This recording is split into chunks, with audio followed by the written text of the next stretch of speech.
Bienvenue au Vieil Armand. Rebaptisé ainsi par les poilus pendant la Première Guerre mondiale, cette montagne vosgienne, située à 20 km de Mulhouse, a été le théâtre d'affrontements sanglants il y a tout juste 100 ans.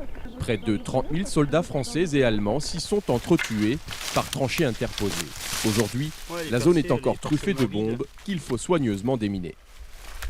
C'est une charge explosive de 15 kg utilisée principalement dans les combats de tranchées.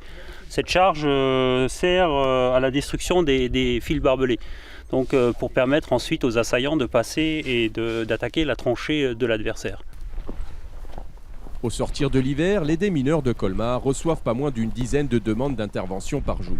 Sur le 1,5 milliard de munitions tirées pendant le conflit, dont certaines sont exposées au centre interdépartemental de déminage de Colmar, 20% n'auraient pas explosé.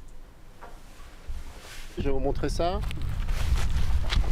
Toujours sur la ligne de front, en plaine, un agriculteur a découvert un obus en labourant tout simplement son champ. On a souvent l'habitude d'avoir des cailloux coincés, mais quand on voit que c'est un obus, on appréhende toujours. Je ne suis pas allé les décoincer à la masse, quoi. Je suis allé délicatement le décoincer manuellement, et puis j'étais content de prendre de la distance.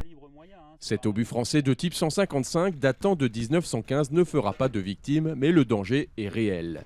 En Alsace, de rares catastrophes ont marqué les esprits. Comme en 1981, lorsque 6 enfants ont perdu la vie en manipulant un projectile de mortier dans leur école. Pour éviter ces catastrophes, les charges sont détruites au milieu d'un amoncellement de sable tenu secret en Alsace. Placées dans un fourneau, les munitions sont reliées à une mine anti-char par un artificier démineur. Il prend la mine, il la pose au milieu des munitions explosives à haut rendement pour donner l'impulsion d'activation du fourneau et pour qu'une destruction soit totale. À tous de pas de tir. Tir dans 20 secondes. 5, 4, 3, 2, 1, feu. Chaque année, une vingtaine de tonnes d'obus, grenades et autres mortiers datant des 2 guerres mondiales sont récoltés par cette unité. Une mission titanesque qui devrait encore durer 7 siècles, estiment ces professionnels.